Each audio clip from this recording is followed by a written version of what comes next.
여러분 안녕하세요. 이번 시간에는 아치라인에서 기본 벽을 그리는 방법과 벽의 속성을 살펴보도록 하겠습니다. 상단의 빌딩 메뉴에서 맨 첫 번째 벽 명령을 확인을 할 수가 있습니다.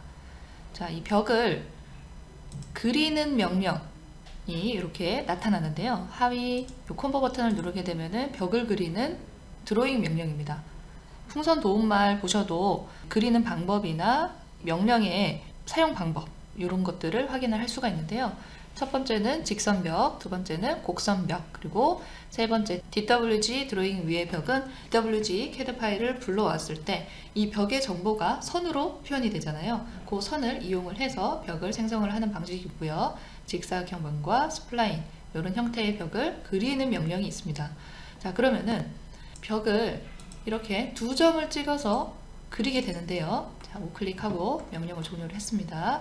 이때 그려지는 벽은 어떤 벽이냐면, 자, 벽에서 오른쪽 마우스 버튼 누르면은 속성을 찾을 수가 있습니다. 앞으로 그릴 벽에 대해서 이 명령, 드로잉 명령을 통해 그릴 벽에 대해서 미리 속성 창에서 정의가 되어 있습니다. 이 속성 창은 명령의 오른쪽 마우스 버튼을 눌러서 속성 호출을 하셔도 되고요. 혹은 이 리본 메뉴의 맨 처음에 속성하고 나오죠. 여기에서 벽 눌러서 동일하게 호출을 할 수가 있습니다. 이 그릴 벽에 대한 속성을 미리 이렇게 결정을 하게 되는데요. 이 속성들이 저장되어 있는 이름이 있습니다. 밑에 보면은 원 레이어드 38 와이드 벽 하고 되어 있네요. 이 설정이 저장되어 있는 벽의 이름이 요겁니다. 원 레이어드. 하나의 적층을 갖는 38cm겠죠. 380mm로 나오죠. 이 스타일인데 요 벽 스타일 이름을 누르게 되면은 자, 이렇게 세트라고 창이 뜹니다. 이 각각에 대해서 세트 혹은 스타일이라고 말을 하는데요. 눌러서 활성화하면은 그릴 벽에 대한 세트 스타일이 변경이 됩니다. 여기 나타나는 벽 스타일을 보면은 원 레이어드 하고 되어 있는 거는 이제 단일 적층입니다. 이 세트를 빠르게 활성화하는 방법은 더블 클릭하셔도 됩니다. 선택해서 밑에 활성화 버튼 누르셔도 되고 더블 클릭해서 빠르게 스타일을 로드를 할 수가 있습니다. 자, 그리고 밑에 보면은 컴포짓하고 복합벽 부분이 나타납니다. 여기에서도 더블 클릭해서 해당 벽을 호출을 할 수가 있는데 불러오는 거죠. 자, 보면은 컴포짓 복합벽에서는 적층이 하나가 아니라 여러 개입니다. 그렇기 때문에 보면은 높이와 두께, 총 두께 이런 정보들이 비활성이 되어 있는데요. 자, 예를 들어서 원 레이어드 10 와이드 월 보게 되면은 높이, 그리고 상대적 높이는 벽이 시작하는 시작 높이를 말합니다. 0으로 되어 있고 두께가 100인데 요 각각이 활성이 되어 있습니다. 그런데 여러 개의 적층을 가지는 이런 복합벽은 비활성되어 있죠. 자, 요 적층벽에 대해서는 벽 적층 부분에서 각각의 높이를 다시 편집을 해 주실 수가 있습니다.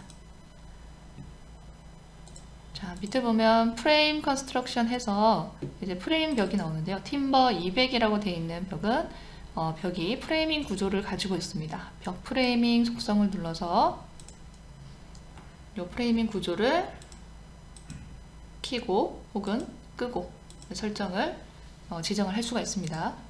자, 우리는 30짜리 벽으로 한번 선택을 하고 그려보도록 하겠습니다. 자, 여기에서 기본으로 이렇게 선택하는 벽에 대해서는 벽의 명령을 진행을 했을 때, 자, 여기 보면 속성에 여기 세트하고 나타나죠. 자, 아까 나타났던 벽의 속성에서 그 오른쪽에 조그만 창으로 나타났던 스타일 목록들이 있었죠. 그게 명령을 실행을 했을 때 시작점을 찍지 않은 상태에서 여기에서도 동일하게 나타납니다. 그래서 그리기 직전에 여기에서 클릭해서 그릴 세트를 변경을 해주실 수도 있습니다. 자, 그릴 벽을 선택을 하고요. 시작점, 다음 점, 다음 점, 다음 점 이렇게 벽을 연속해서 그릴 수가 있는데요. 자, 여기에서 명령을 끝내겠다. 오른쪽 마우스 버튼 혹은 엔터를 누릅니다. 그러면은 이 자리에서 드로잉이 종료가 되고 명령이 완전히 끝난 상태는 아니고 지금 커서 모양이 십자 표시죠. 시작점을 다시 찍을 수 있는 명령 대기 상태로 나타납니다.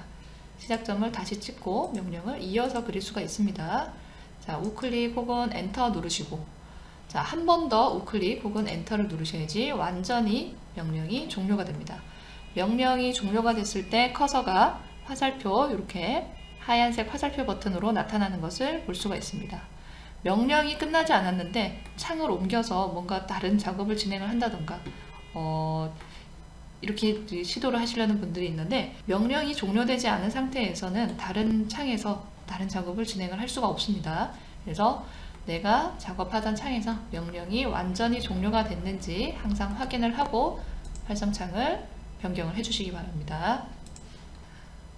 자, 모두 긁어서 선택한 다음에 삭제 버튼을 누릅니다. 벽을, 자, 시작점 찍고 다음 점을 찍을 때 보시면은, 자, 이 드로잉의 기준이 파란색, 진하게 파란색 선으로 나타나는 게 보이시나요? 자, 이 벽이 그려지는 기준이 이 파란색 선을 기준으로 커서가 이렇게 움직이는 것을 볼 수가 있습니다. 이 드로잉의 기준은 변경을 해줄 수가 있어요. 키보드에 F5번 키를 누르게 되면은, 자, 드로잉의 기준이 이 벽 전체 주황색 레이아웃의 중심에 파란색 진한 기준선이 옮겨진 게 보이실 겁니다. 그리고 한 번 더 F5번을 누르면은 요 진행 방향을 기준으로 봤을 때 벽의 왼쪽이 드로잉의 기준선이 됩니다. 이 F5번은 드로잉 기준을 변경하는 버튼인데, 눌렀을 때 이렇게 계속 세 방향에 대해서, 벽이라면 세 방향이죠. 중심, 왼쪽, 오른쪽에 대해서 계속 로테이션으로 기준이 이동이 되는 것을 볼 수가 있습니다.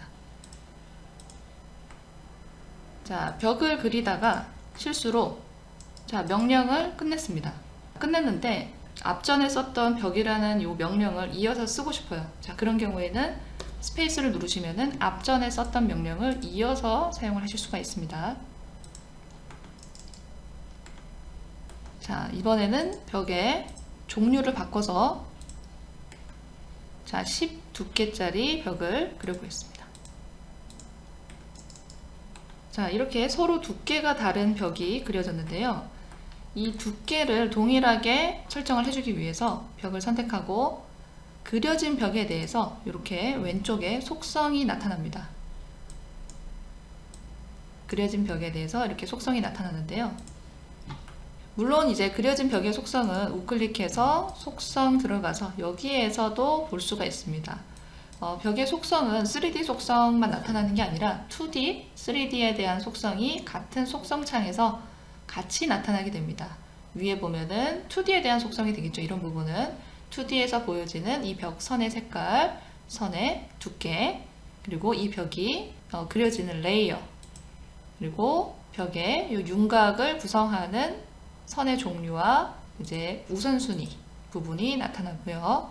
그리고 3D 속성은 재질, 외부, 내부 재질이 있고, 그리고 중심 부분에 이 두께 방향으로의 재질, 그리고 높이, 시작 높이, 이거는 이제 벽의 시작 부분의 높이라고 말씀드렸죠. 그리고 전체적인 두께, 이런 부분은 3D에 대한 속성이라고 볼 수가 있습니다. 자, 이 속성들을 여기서 변경을 해줄 수가 있는데, 예를 들어서 두께를 200으로 변경을 해볼게요. 자, 그럼 미리 보기에도 200으로 수정되는 게 보입니다. 요 미리 보기도 우리가 2D 화면에서 이동하는 방식으로 마우스 휠 드래그, 줌인 줌아웃 해서 이렇게 이동을 할 수가 있고요. 요 미리 보기의 모드도 2D가 아니라 3D로 변경을 해줄 수가 있습니다. 단면도 2D 이렇게 전환을 해서 바꿀 수가 있습니다. 지금 보면은 미리 보기에 나타나는 이 화살표는 아까 우리가 벽을 드로잉을 할 때 기준점을 변경을 해줬죠. 그 기준선을 변경을 해준 기본 설정되어 있는 그 방향이라고 볼 수가 있습니다.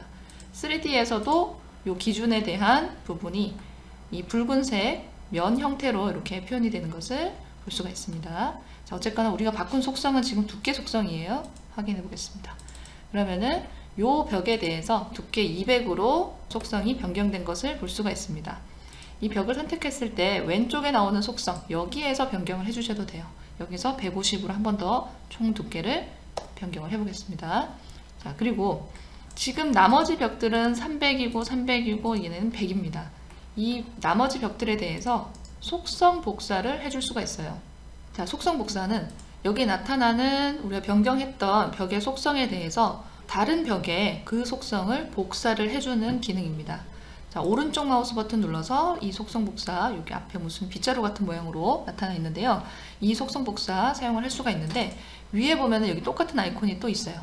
여기 신속 접근, 여기서도 속성 복사 기능을 사용을 할 수가 있습니다. 똑같습니다. 자, 속성 복사를 누르게 되면은, 자, 이 벽에서 어떤 속성을 복사해 줄지 나타납니다. 자, 여기에서 검정색 이 체크 버튼을 선택, 한 번 더 누르면 전체 선택, 선택 해지, 이렇게 나타나는데요. 우리가 복사를 해줄 속성은 이 두께 속성이에요. 이 두께 속성 체크를 하고요. 확인을 합니다. 그리고 화면 안에 모든 벽을 긁어서 우클릭 혹은 엔터 하면 다른 속성은 복사하지 않고 두께에 대한 속성만 이렇게 복사를 한 것을 볼 수가 있습니다. 자, 속성 복사 기능을 한 번 더 해볼까요? 벽의 속성에서, 자, 요런 부분도 있죠. 지금 접혀져 있어서 보지 않았는데, 축선이라고 해서 중심선을 표현을 해줄 수가 있습니다. 볼 수 있는 체크하고, 색상 변경하고요. 1.쇄선으로 변경을 하고, 연장선 한 500 정도로 표현을 해볼까요? 확인. 자, 그럼 이 벽에 대해서 중심선이 이렇게 표현이 된 것을 볼 수가 있습니다. 다른 벽들에도 이 속성을 복사를 해줘 볼까요? 속성 복사. 자, 이번에는 자, 전체 해제하고요. 축선에 대한 속성만 복사를 할 겁니다. 선택하고 확인. 모든 벽 선택, 우클릭. 그러면은 축선에 대한 속성만 복사가 됐습니다. 마찬가지로 재질도 속성 복사를 할 수가 있겠죠. 예를 들어서 이 벽을 선택을 하고요. 내부 마감면, 외부 마감면, 본체 재질, 이건 두께 부분에 대한 재질이고요. 이 조그만 썸네일을 누르게 되면은 재질 설정 창이 뜨는데요. 여기에서 재질을 색상에서 한번 선택을 해볼까요? 내부는 바나나색, 색상에서 외부는 뭐 푸른색, 임의로 선택을 하겠습니다. 그리고 본체 두께 부분의 재질은 보라색으로 선택을 하겠습니다. 그러면은 3D에서 보면은 설정한 요 색상으로 이렇게 나타나는 것을 볼 수가 있고요. 속성 복사를 통해서, 자, 재질에 대한 부분이죠. 자, 안쪽 재질, 본체 재질, 바깥 재질 이렇게 선택을 하고 확인 후에 모든 벽을 긁어서 선택을 한 다음 엔터. 그러면은 지정한 벽의 재질로 다른 벽들도 속성 복사가 진행된 것을 볼 수가 있습니다. 지금 이렇게 그려놓은 벽에 대해서 이 벽들은 기본 값을 그린 후에 속성을 변경을 한 벽이잖아요. 그죠? 자, 이 벽을 똑같이 다른 위치에 그리고 싶다. 그러면은 우리가 뭐 기본 벽을 그려놓고 또 속성 복사를 할 수도 있지만, 그려놓은 값 그대로, 자, 우클릭해서 유사 객체 생성하면 이 속성, 그려진 속성 그대로 다른 부분에 동일한 벽을 그릴 수가 있게 됩니다. 유사 객체 생성.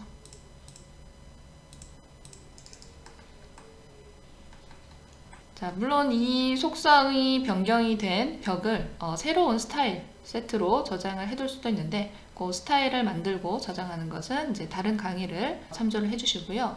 오늘은 기본적으로 벽을 그리고 속성 복사하는 방법, 이 속성을 변경하는 방법에 대해서 알아봤습니다. 감사합니다.